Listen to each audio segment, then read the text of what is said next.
கிறிஸ்துவுக்குள் பிரியமானவர்களுக்கு ஆண்டவராகிய இயேசு கிறிஸ்துவுடைய இனிய நாமத்தில் வாழ்த்துக்கள். நம்முடைய கர்த்தரும் இரட்சகருமாகிய இயேசு கிறிஸ்துவின் வாழ்க்கை வரலாறை குறித்து தியானித்து கொண்டிருக்கிறோம். இன்றைக்கு தேவாலயத்திலே இயேசு அப்படிங்கிற தலைப்பில் தியானிக்கிறோம். ஆலயம் தொழுவது சாலவும் நன்று என்று தமிழ்நாட்டிலே ஒரு பழமொழி உண்டு. யூதர்களுடைய பஸ்கா பண்டிகை நெருங்கி கொண்டிருந்துச்சு. அதனால் இயேசு எருசலேமுக்கு போனார். அங்கே அவர் தேவாலயத்துக்குள் நுழைஞ்சார். தேவாலயத்தில் வியாபாரிகள் ஆடுகள், மாடுகள், புறாக்கள் போன்றவங்களை விற்பனை செய்து கொண்டிருந்தாங்க. மேஜைக்கு அருகில் அமர்ந்திருந்த வேறு சிலரும் இதை இயேசு கவனித்தார்.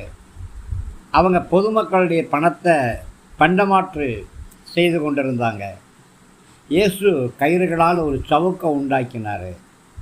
அந்த வியாபாரிகளையும் ஆடு மாடுகளையும் தேவாலயத்துக்கு வெளியே அடித்து துரத்தினார். அவர் மேஜைகள் பக்கம் திரும்பி காசுக்காரருடைய காசுகளை கொட்டினார். அந்த பலகைகளை கவிழ்த்து போட்டார். புறா விற்கிறவங்களை பார்த்து, இதை எடுத்துக்கிட்டு இங்கேருந்து வெளியே போங்க என்று பிதாவின் வீட்டை சந்தக்கடையாக மாற்றாதீங்க அப்படின்னு இயேசு கட்டளை கொடுத்தாரு. இது இப்படி நிகழும் பொழுது இயேசுவின் சீஷர்கள் ஏற்கனவே பைபிளில் சொல்லப்பட்டிருந்த எழுதப்பட்டிருந்த வேத வாக்கியங்களை நினைவு கூர்ந்தாங்க. உமது வீட்டை குறித்த என் பக்தி வைராக்கியம், வீட்டை குறித்த என் பக்தி உணர்வு என்னை வைராக்கியமுள்ளவனாக்கும் அப்படின்னு எழுதப்பட்டிருந்துச்சு. யூதர்கள் இயேசுவை பார்த்து ஒரு அடையாளமாக இதான் அதிசயத்தை எங்களுக்கு செஞ்சு காமிங்க, இதெல்லாம் செய்வதற்கு உமக்கு உரிமை இருக்கிறது அப்படின்னு நிரூபித்து காமிங்க அப்படின்னு கேட்டாங்க. இந்த ஆலயத்தை இடித்து போடுங்க, இதை 3 நாளில் நான் மீண்டும் கட்டி எழுப்புறேன் அப்படின்னு இயேசு சொன்னார்.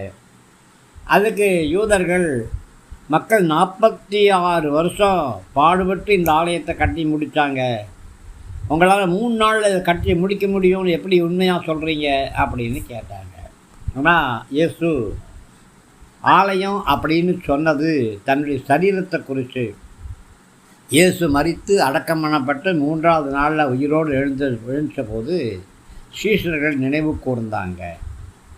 அவர்கள் சீஷர்கள் ஏற்கனவே எழுதப்பட்ட வேத வாக்கியங்களையும் இயேசுடைய வார்த்தைகளையும் நம்ப ஆரம்பித்தாங்க. பிரியமானவர்களே, நீங்கள் ஆலயத்துக்கு போகிறீங்க, கர்த்தரை ஆராதிக்கவா இல்லது வியாபார வீடாக மாற்றவா? புறா விற்கிறது, எண்ணெய் விற்கிறது, வஸ்திரம் விற்கிறது, இதெல்லாம் சபைக்குண்டான காரியங்கள் அல்ல. தேவ கரம் கூட இருக்கட்டும். ஆமென்.